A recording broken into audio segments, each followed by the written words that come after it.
মানমহিম, আমি আলমগীর হোসেন সরকার। প্রিয় দর্শক, আমি আলম খাসকে স্বাগতম জানাচ্ছি আমার সেরা। আর আমরা জানবো চট্টগ্রাম বিভাগের একটি ঐতিহাসিক জেলা সম্পর্কে। ইতিহাস ও নামকরণ। ফেনী জেলার নামকরণ হয়েছে ফেনী নদী থেকে। ব্রিটিশ শাসনামলে এটি ছিল নোয়াখালীর একটি মহকুমা। 1984 সালে ফেনী পূর্ণাঙ্গ জেলা হিসেবে আত্মপ্রকাশ করে। ফেনীর ইতিহাস বহু পুরাতন। আরাকান ও ত্রিপুরা মোগলদের শাসনের সাক্ষী এই জনপদ। ভৌগোলিক অবস্থা: ফেনী জেলা চট্টগ্রাম বিভাগের অন্তর্গত এবং উত্তরে কুমিল্লা, দক্ষিণে চট্টগ্রাম, পূর্বে ভারতের ত্রিপুরা এবং পশ্চিমে নোয়াখালী জেলা অবস্থিত। ইতিহাস ঐতিহ্য: ফেনী জেলার মানুষের ভাষা ও পোশাক।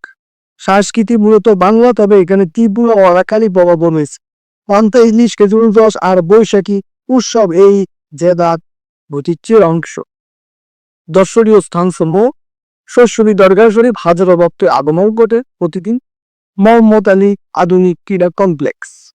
সাগরাইয়া রেলওয়ে ব্রিজ, ব্রিটিশ আমলের নিদর্শন এটা। ফেনী নদী, যে ফেনী জেলার পান যে নদীতে দিয়ে ফেনী তৈরি হয়েছে। তাগুনিয়া জমিদার বাড়ি, ইতিহাসের সাক্ষ্য মহাকারী এবারে কি।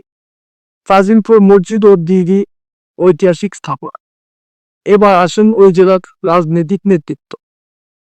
ফেনী জেলা বাংলাদেশের রাজনীতিতে গুরুত্বপূর্ণ ভূমিকা রাখে। এই জেলার একজন বিখ্যাত রাজনৈতিক নেতা হলে খালেদা জিয়া, সাবেক প্রধানমন্ত্রী ও বিএনপির চেয়ারপারসন। আওয়ামী লীগ, বিএনপি ও অন্যান্য রাজনীতিতে এখানে শক্ত অবস্থান রয়েছে। নির্বাচন কেন্দ্রিক উত্তাপ প্রায় জাতীয় পর্যায়ে আলোচনার জন্ম দেয়। শিক্ষা প্রতিষ্ঠান সমূহ: ফেনী সরকারি college, Feni Alia Madrasa, Feni polytechnic institute, Shahid Abdul Salam school and college. অর্থনীতি ও শিল্প: ফেনীর অর্থনীতি কৃষিভিত্তিক হলেও গড়ে উঠেছে গার্মেন্টস, ওষুধ শিল্প এবং ছোট ছোট কারখানা। এছাড়া ফেনী শহরে বাজারে বেশ সমৃদ্ধ উপসমার। প্রিয় দর্শক, ফেনী জেলা শুধু একটি ভৌগোলিক সীমানা নয়, এটি ইতিহাস, ঐতিহ্য, সংস্কৃতি ও রাজনৈতিক প্রভাবের এক অনন্য মিশ্র। এই জেলা আমাদের গর্ব, আমাদের ঐতিহ্য।